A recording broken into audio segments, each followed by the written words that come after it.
Hello there, class in the States. I'm coming to you from my bedroom. As you can see, I'm giving my comprehensive presentation on this projector here on my wall. I hope you guys are well in the States. And okay, so I'm just going to start it off. The issue that I'm addressing is the issue of communication at Stellenbosch University. Let me tell you a little bit about my experience with communication here since I arrived. So I arrived here and I didn't have a place to live because the building wasn't finished yet, and I was in charge of helping find accommodation and making accommodation happen for the 200 other students that also didn't have a place to live. And in the process, I learned that Stellenbosch University doesn't have the best systems in place to make these types of situations happen smoothly. For example, we spent a good 2 weeks before the students arrived attempting to get keys for every house that we leased out with the university and making sure that every room had a bed, a cupboard, and a desk in it. But however many emails we sent and people we talked to, these things would never get done. So students started moving in. We didn't have keys for them to live in their houses. We only had a certain number of keys, or a certain backdoor key and not a front door key and a front gate key, and we had just a mixture of all these keys. And some rooms didn't have beds in them. Some rooms didn't have cupboards in them. Some rooms didn't have desks in them. Some rooms didn't have chairs. Some houses didn't even have a lounge in them. So we weren't providing the students with the accommodation that they technically paid for. And in some ways it wasn't our fault as Listen, Live, and Learn, but it was other offices, just a miscommunication that was happening between other offices. So I decided for my comprehensive exam to focus on the issue of communication here and how to better improve communication between just the three offices that I found were involved in the situation. And those offices are the Listen, Live, and Learn office, or the Greater Student Structures and Communities office, the Facilities Maintenance office, and the Access Control office. So people who help make keys, give access to students with their cards, and those things. All of those offices are very big, but in my solution, maybe we can take some key players and put them together and work through the issue of communication. I also found that as these issues got worse and worse, people started becoming very defensive and offensive towards each other because of the stress of the situation. And I found that this didn't necessarily help the situation at all. It actually only hurt the situation because then words are flying around, people were getting called out in meetings when they needed to, but they weren't helping each other complete a task that was pressing. So I found that it not only didn't help develop relationships at all, it only helped hurt relationships. And in some ways, I think the university or this staff members in the university need to be better equipped to help in situations like this. So, in general, my first step to my solution of miscommunication between these three offices is proximity. I don't know if you can see this, but I'll send my PowerPoint through to Dr. Jum so maybe you can all watch as I follow along. So just follow along. Proximity is the first one. I chose that because I found that if people are placed closer together, they tend to interact more, and they tend to develop some kind of relationship with each other. So my first point is informal communication. So I wanted to increase the amount of informal communication happening between these three offices. So I addressed the issue by moving these offices into one central location, specifically a renovated house on Victoria Street here in Stellenbosch. So by increasing the amount of interaction informally that's happening between these people, we can develop social capital, which is my second one.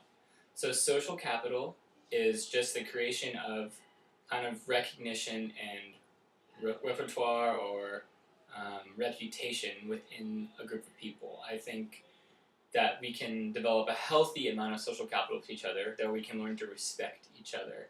So my theory, technically, is that by moving these 3 offices into one central location, then it will increase the amount of informal communication happening between the people in the office, building a relationship, and therefore building social capital, hoping that if something like this happens again, people will understand the amount of work other people have, and in turn respect each other because they have spent time around each other. Granted, that doesn't always work, but I think if you increase the amount of, hey, how are you doing with people, then it's always worth a shot to see if that can improve the type and the amount of communication that's happening. Okay, also, being here in South Africa, electronic communication and technology, internet, those kinds of things are it's a step behind from the US, that's for sure. But I kind of nailed this as an issue, and so that's one of my points to help address this issue of miscommunication, is to create better electronic communication. So something as simple as a shared database where if there's something that's wrong with the house, they don't have a couch, their stove's broken, they log it in this database, and then every office, facilities maintenance, access control, listen, live, and learn, student structures, whoever, can access this. So every day, facilities goes in. Okay, Victoria Street, house 59, has a broken sink. Okay, put that on the list of things to do today. Okay, they check it off. They go back online the database. They say, complete. They check it off. They say it's complete. That way, we know, as office, that has been completed. Instead of me sending an email, who's then forward the email on, which then forward the email on to this person, and then it's reverted back to me, and then eventually I have to email again, hey, did this get done?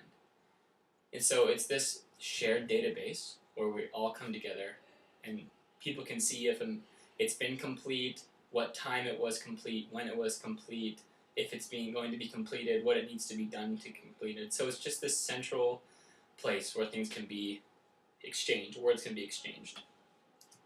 The next one, student text communication. So a lot of times students wouldn't tell us what was happening, what was wrong with their house, because maybe there was something wrong. But they sent an email, they didn't get a response, they sent an email, they didn't get a response, and so it's just poor response time on our time.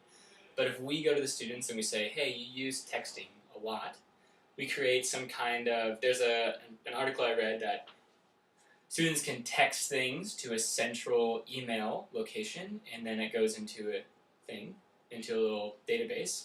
And so students can say, hey, my sink is broken in Victoria Street 59, and we will go, the administrator gets a hold of that, and then they put that in the electronic database that we just discussed, and that's a way that students, on their time, in their own way, making it as easy as possible for them, can relay the information that makes our jobs a little easier, and makes it easier for them to tell us when something's wrong.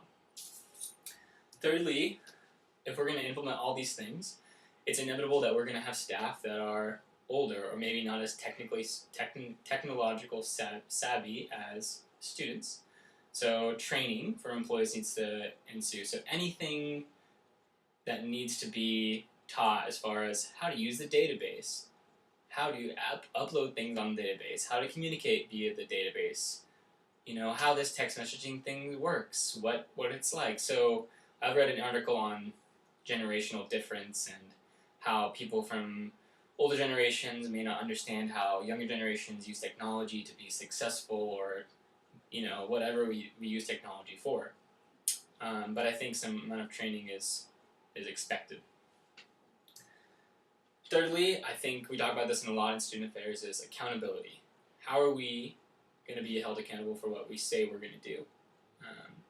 And I think this is kind of the overarching thing, because as we go along, the first one, we're closer together, we're interacting informally. Second one is creating some kind of thing, holding ourselves accountable. I have done this because it says in the database at this time, on this time, it's been done. But I think the biggest thing for me, if we're all close together, then it's easy, is having meetings. So if we have continuous meetings, maybe twice a month we have a meeting, every 2 weeks we have a meeting, and people come together and say, hey, this isn't done because of this isn't done because of this, I'm working on this, just increasing the amount of now formal communication that's happening. So we build social capital, we're creating a checklist, and we're creating the amount of formal communication that's happening. So I think those three things for me, between these three offices, is those things. I mean, those are simple ways, in my opinion, to kind of assist in increasing communication and hopefully making communication better if something like this contingency plan, where students don't have a place to live, was to happen again. So then we get to, how are we going to evaluate this? And I kind of saw it in a couple ways. So the first way is through employee satisfaction. So do the employees in this office feel like they've been heard? How satisfied are they with the change? Do they feel like they've been heard? So something simple as a satisfaction survey when they first move in the middle of the year, and at the end of the year, just to kind of see if communication's been improved.